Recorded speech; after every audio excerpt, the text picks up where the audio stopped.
They broke his guitar at noon, and by sunset the whole town would pretend they had always respected him. The sun hung high over Dry Creek, the kind of hard white Texas sun that bleaches color from wood and patience from men, and Elias Whitaker sat on the edge of the saloon porch like he always did, boots dusty, hat low, fingers moving gently across 6 aging strings, as if he were fixing something only he could see. He never played loud, never played fast, just quiet notes that drifted into the street like wind through dry grass. Some folks said he played like a man talking to ghosts. Others said he played like a man trying not to wake them. Nobody knew for sure because nobody ever asked him much of anything.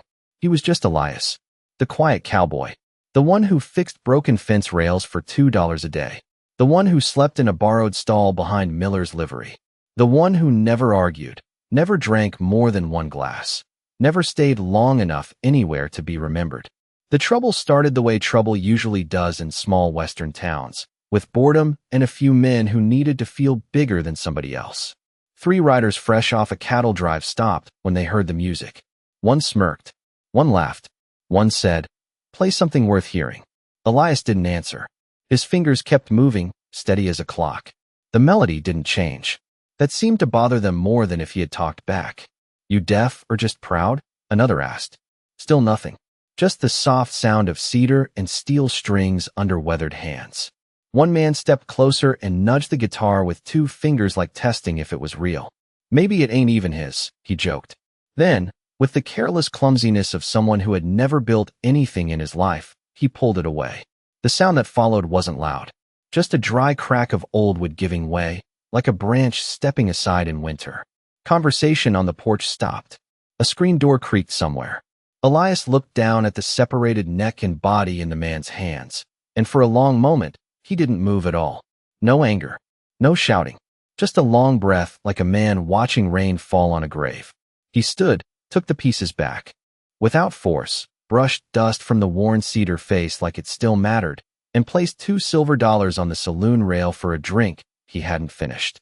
"Didn't know you cared that much," one of them muttered, but Elias only nodded once, the kind of nod that closes a door instead of opening one, and walked toward the far end of the street where the shadows from the feed store stretched long across the dirt. An old stable boy watching from a water trough asked, "You gonna fix it?" Elias paused, turning the broken neck gently in his hands. "Everything worth keeping gets another chance," he said quietly. Then he carried the pieces toward the small barn where he slept, disappearing into the gold dust light of late afternoon, while behind him laughter tried to sound brave and didn't quite manage it. No one in Dry Creek noticed the way 2 Apache riders passing through town tipped their hats slightly as he walked by, or the way Elias acknowledged them with the smallest lift of his fingers, like a man answering a promise nobody else could hear. By late afternoon, the heat settled into the boards of the barn like stored memory, and Elias Whitaker sat on an overturned feed bucket with the broken guitar resting across his knees, a small oil lamp beside him even though there was still daylight leaking through the cracks in the wood. The place smelled of hay, leather, and the slow comfort of animals breathing nearby. A gray gelding shifted in the next stall and watched him the way old horses watch men who have known long roads. Elias worked without hurry, lining up the split cedar edges as carefully as a man setting a bone, his large hands moving with surprising gentleness for someone built like he was. Those hands did not belong to a musician at first glance. The knuckles were thick. The skin carried old pale lines from years nobody in Dry Creek had seen. His left wrist moved slower than the right, stiff in cold weather, though he never mentioned why. When the stable boy wandered in carrying a tin cup of water, he stopped when he saw the careful work. "Mr. Whitaker, you used to be a carpenter?" Elias gave the smallest shake of his head. "No." "Then how do you know how to fix it?" The answer came after a moment. "When something matters, you learn." The boy nodded like that made sense even if he did not understand. Elias fitted a thin brace inside the hollow body, measuring by eye, not ruler, then tied the neck in place with clean horsehair thread borrowed from the tack shelf. Every movement looked practiced, but not from guitars. From something else. From patience learned the hard way. Outside, wagons rolled past, and somebody called about supper, but inside the barn time moved slower, like it respected what he was doing. After a while the boy asked another question children always ask. Why do you even play if nobody listens? Elias adjusted a tuning peg that no longer held perfect tension and said, "Some songs are not meant for crowds." Then who are they for? Elias thought about that longer. People who are not here anymore. The boy did not ask more after that. As evening crept in, the gold light turned copper, then brown, and Elias finally tested one repaired string. The note came out soft and imperfect, but alive. He nodded once, not proud, just satisfied the way a rancher looks at a fence that will stand another season. From his saddlebag, he pulled a small cloth bundle and unwrapped it. Inside rested a smooth turquoise stone tied to a leather cord, worn from years of being carried. He did not wear it. He just kept it near. His thumb brushed across it once before he set it beside the guitar like it belonged there. Outside the barn, two riders passed slowly on the road without stopping, but one lifted his hand in quiet recognition toward the open door. Elias answered with the same small gesture he had given earlier in town. Nothing dramatic, just respect offered and returned. The stable boy noticed. "You got friends everywhere?" Elias gave a faint smile that did not reach his eyes. "No, just people who remember the same storms." The boy did not understand that either, but he would remember the sentence years later. When the first evening star appeared above the water tower, Elias tightened the last string and played 3 quiet notes that sounded like a promise kept. Then he stopped, as if music was something to be used carefully, like matches in dry country.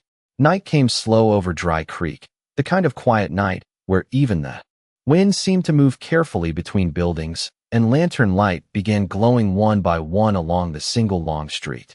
Inside Miller's general store, men talked in low voices about nothing important, yet every few minutes someone mentioned the quiet cowboy without saying his name, as if saying it too loud might give it weight.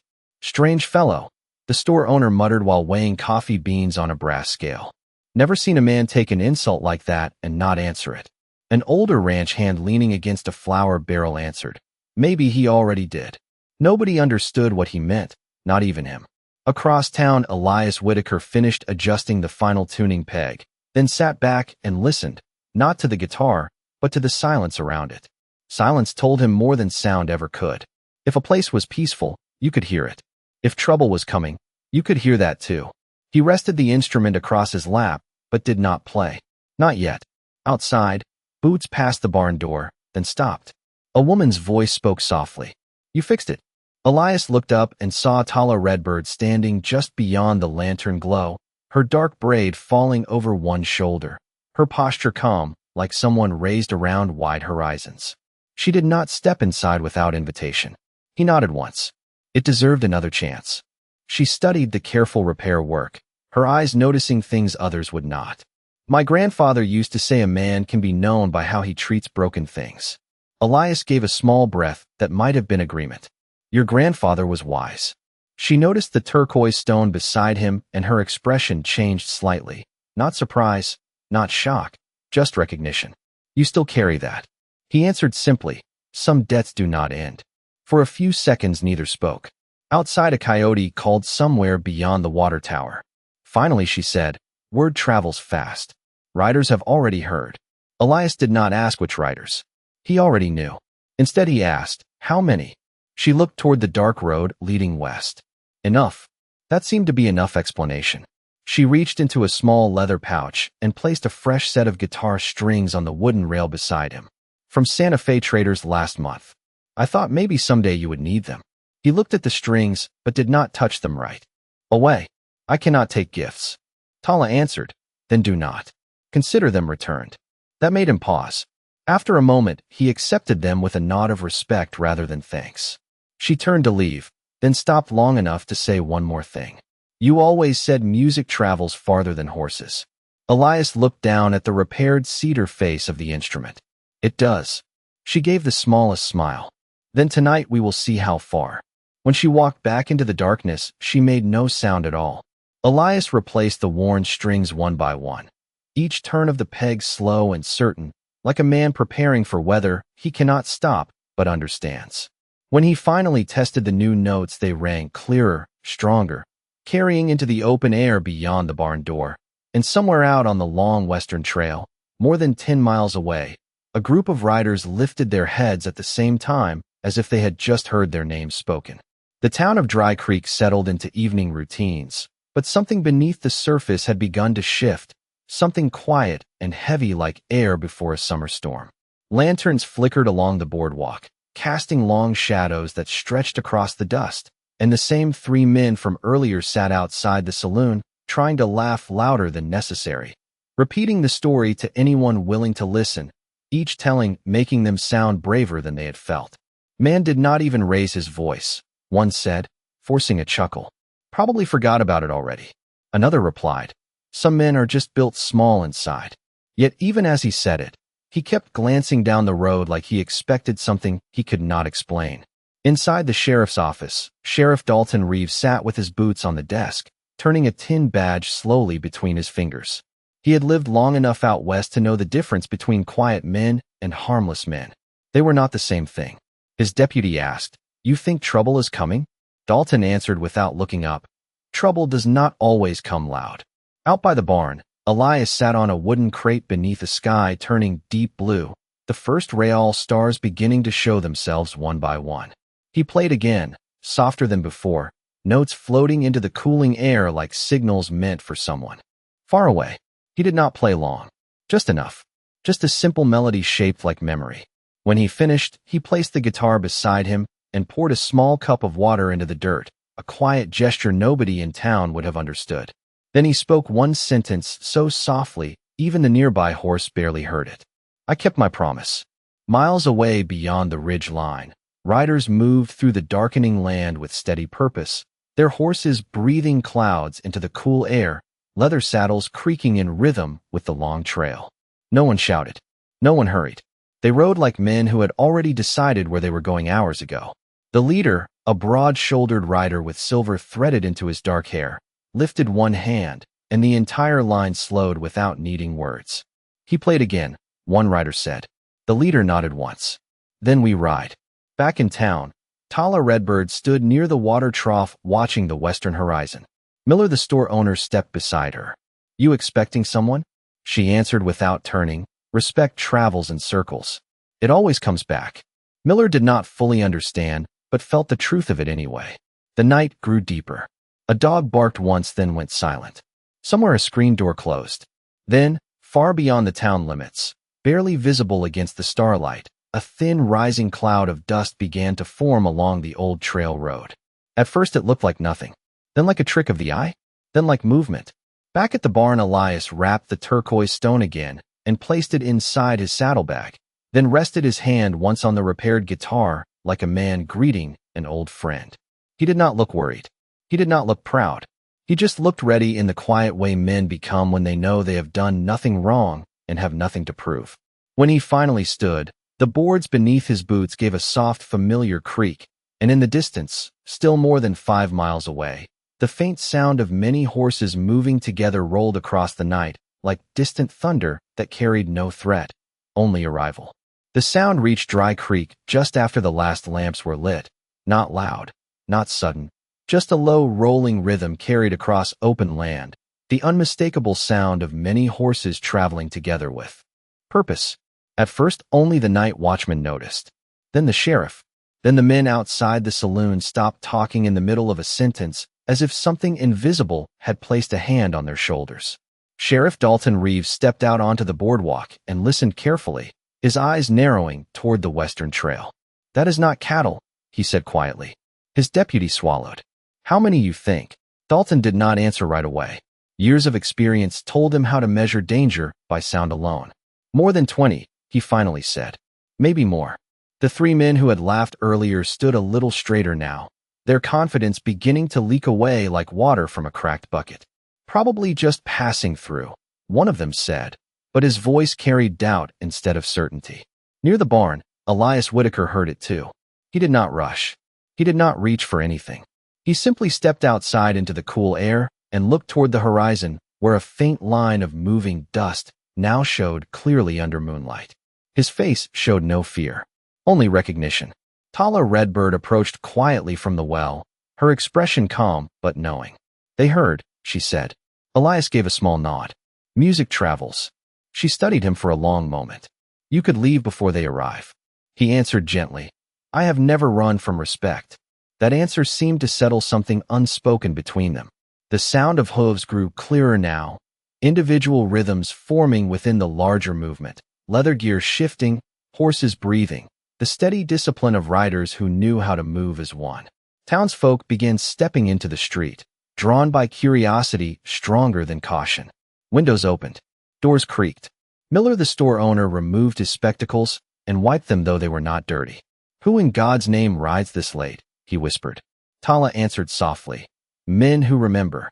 The sheriff adjusted his hat and stood in the center of the street, not to challenge, not to threaten, just to witness. As the riders came within a half-mile, the formation became visible, not scattered travelers, not merchants, but a long ordered column riding 2 by 2, spacing perfect, pace controlled, confidence quiet and absolute. 50 riders, maybe more. No banners, no raised voices, just presence. The 3 men from earlier stepped back onto the boardwalk without meaning to, their earlier laughter now replaced by the uncomfortable understanding that something larger than them had entered the story they thought they controlled. Elias remained where he was near the barn door, one hand resting lightly on the repaired guitar. Not holding it for protection, holding it like a reminder. The riders slowed as they reached the edge of town, dust settling slowly around them like a curtain being drawn open. Their leader rode at the front, posture straight, eyes steady, the kind of man whose authority came from years, not noise. He lifted one hand, and every horse behind him came to a perfect halt, as if connected by a single thought. Silence followed, deep, respectful, heavy with meaning. Then the leader asked one simple question that seemed to change the air itself. "Which one of you is Elias Whitaker?" For a moment no one answered because some questions carry more weight than others, and this was the kind that seemed to measure a man without needing a scale. Sheriff Dalton Reeves cleared his throat first. "Depends who is asking," he said evenly, not challenging, just doing his duty. The rider at the front removed his hat slowly, a gesture of respect before authority. His voice came calm and certain. "My name is Thomas Calder. We came a long way to find a man who once rode farther for strangers." That answer did not explain everything, but it explained enough. A murmur moved through the watching townspeople like wind through dry corn. One of the 3 men from earlier tried to laugh again. "You mean that quiet drifter?" he said, pointing without meaning to. "He is nobody." Thomas Calder did not even look at him. He only repeated the question. "Where is Elias Whitaker?" Elias stepped forward before anyone else could speak. Not dramatic, not fast, just one step from the barn light into the open street. "I am here," he said. Nothing more. No title, no explanation, just truth. Several riders behind Calder straightened slightly when they saw him. Not like soldiers preparing, but like men recognizing someone they had not seen in many seasons. Calder studied Elias for a long second, then gave a single respectful nod that carried more meaning than any speech. "You still play the same," he said. Elias answered, "Only when it matters." Calder's expression softened. It always mattered. The town watched this exchange without understanding its depth. Finally, Miller whispered, "Who is he?" Tala answered quietly, "Someone who remembers what others forget." Calder dismounted then, boots touching the dry creek, dust with purpose, but no threat. One by one, without being told, every rider behind him did the same. 50 men stepping down in silence. Not a show of force, a show of respect. Calder reached into his coat and removed something wrapped in cloth. When he opened it, moonlight revealed a small silver harmonica, worn from years of use. "You gave this to a boy in Abilene when his father did not come home from the war," Calder said. Elias looked at it and nodded once. He needed something that could still breathe. Calder's voice grew quieter. "I was that boy." The air seemed to still completely. Even the horses stood calm as if they understood something important was happening. Calder continued, "You told me songs can carry grief where words cannot." Elias said nothing. Calder held the harmonica out, but Elias did not take it. "It was never mine," Elias said. Calder smiled slightly. "No, but what you gave stayed." Behind him, another rider spoke up. "You played outside a hospital tent in Kansas winter." Another said, "You stayed 3 nights in Red Canyon until 2 sides agreed to talk." Another voice followed. "You buried my brother with a hymn when no preacher would come." None of them spoke loudly. None tried to impress. They were simply stating facts like men placing stones on a grave. The three men on the boardwalk now looked smaller somehow, not because anyone threatened them, but because they were beginning to understand they had stepped into a story already written long before they arrived. No one moved for several seconds because truth has a way of slowing time when it finally arrives. The three men on the boardwalk shifted their weight, suddenly aware that every eye in Dry Creek had begun drifting toward them without anyone pointing. Thomas Calder did not accuse. He did not raise his voice. He simply asked another question. "We heard someone here forgot what kind of man he is." His tone carried disappointment more than anger. Sheriff Dalton Reeves answered carefully. "There was some foolishness earlier. Nothing worth trouble." Calder nodded slightly. "We did not come for trouble." That seemed to relax the sheriff, but only a little. Calder continued. "We came because a man who carries songs like his should never stand alone when he is treated without respect." Elias shifted slightly, uncomfortable with the attention. "You rode too far for something small," he said. Calder shook his head. "Nothing you ever did was small." One of the riders behind him spoke quietly. "You sat beside my mother when fever took her voice." Another added, "You taught my boy his first chord so he would stop fearing the dark." A third voice followed. "You told me once that a man is measured by what he leaves better behind him." Each memory landed like a stone placed carefully into a foundation. The town listened. Even the three men who had caused the trouble earlier now stared at Elias like they were seeing him for the first time. Finally, one of them stepped down from the boardwalk, his hat suddenly feeling heavy in his hands. He did not speak right away. When he did, his voice lacked the swagger it had carried before. "We did not know." Elias looked at him without judgment. "Most men do not," he said gently. The man swallowed. "We thought you were just another drifter." Elias answered, "That part is true. No bitterness. No pride. Just fact." Tala Redbird watched quietly from beside the well, her expression calm as sunrise. Calder then turned slightly toward the three men, not to confront, just to include them in something larger. "Out on the trail," he said, "a man's name is worth more than his horse. This man never asked for thanks. That is why we came." One of the three men nodded slowly, understanding arriving the hard way. "We should not have touched what was his." Elias raised one hand slightly, stopping the direction the moment might have taken. "What can be fixed," he said. "Lessons matter more." That answer seemed to settle something deeper than apology.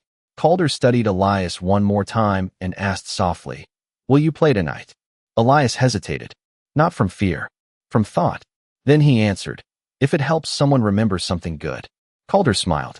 "It always does." The riders stepped back slightly then, forming a loose half circle, not to surround, not to guard, just to listen.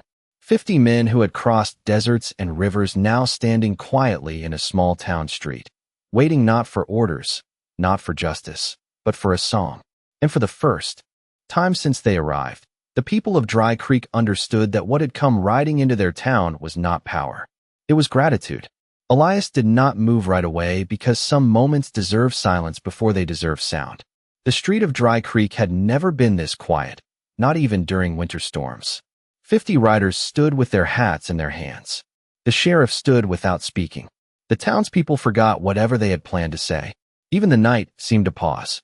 Elias finally stepped forward into the center of the open space, carrying the repaired guitar with both hands, not like a performer, but like a man carrying something that had survived more than what should.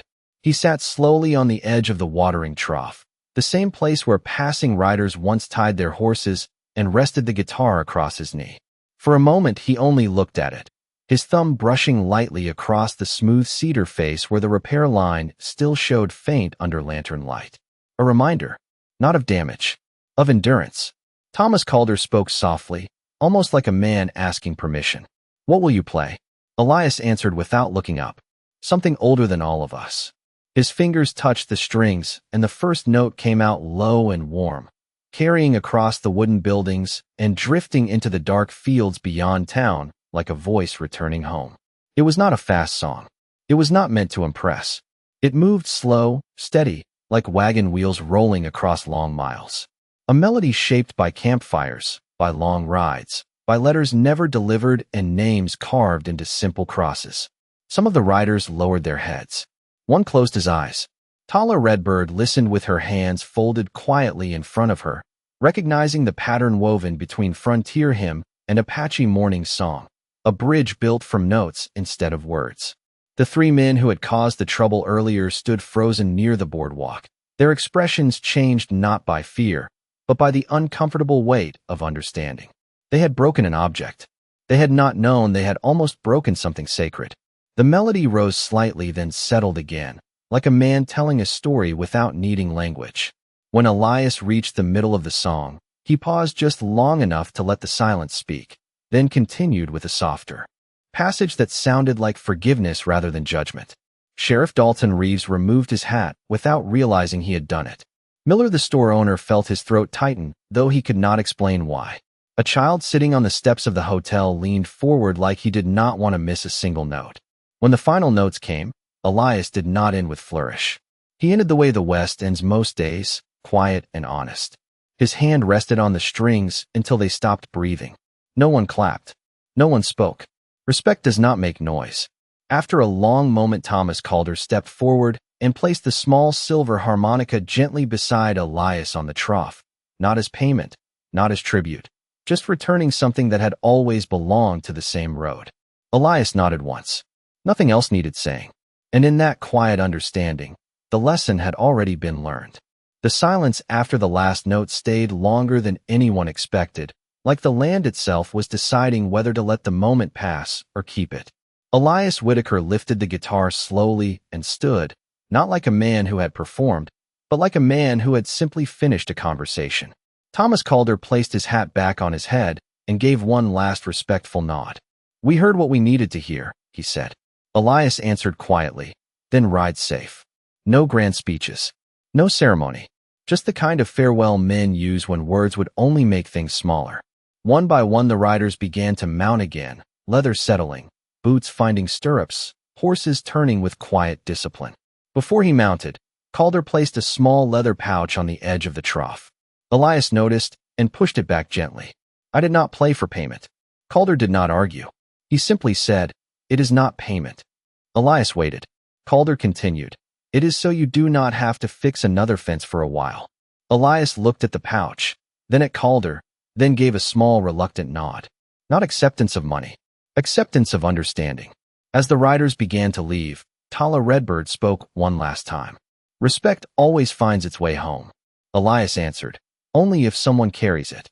The riders moved out the way they had come, not fast, not slow, just certain, their line stretching into the night road until dusk.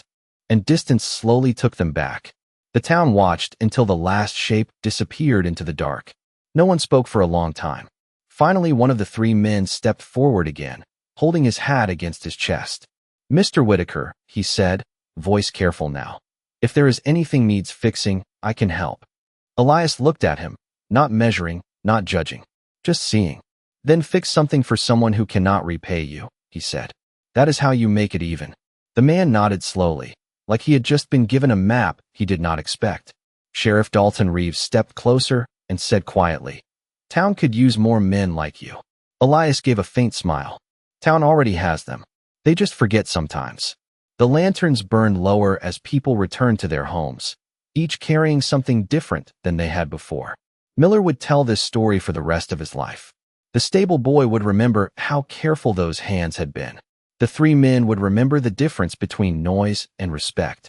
Later that night, when Dry Creek had gone fully quiet again, Elias sat back down on the barn step and played one last soft tune for no one but the stars. Not for recognition, not for memory, just because some songs are meant to exist whether anyone hears them or not. Out in the West, some men carry pistols. Some men carry reputation. But once in a long while, a man carries something quieter. And that is the kind of man the world learns not to underestimate.